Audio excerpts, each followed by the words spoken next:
Ер нь бол хамгийн их одоо ургац арвинтай уран бүтээлч гэж би бас ойлгодог. За Яагаад тэгэхээр бас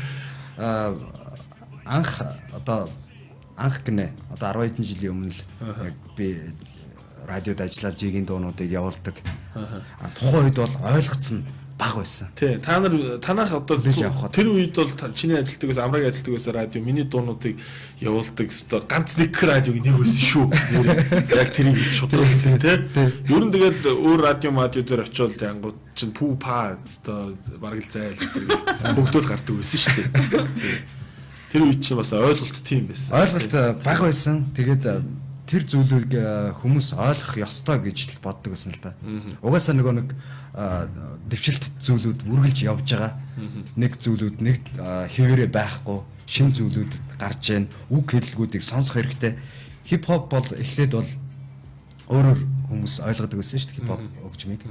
Гэтэл яг нөгөө нийгмийн жинхэнэ шүүмжил гэдгийг яг зоригтойгоор дуурайд эхлэнгүүд тэр бол жоохон чочир санагдаж тий.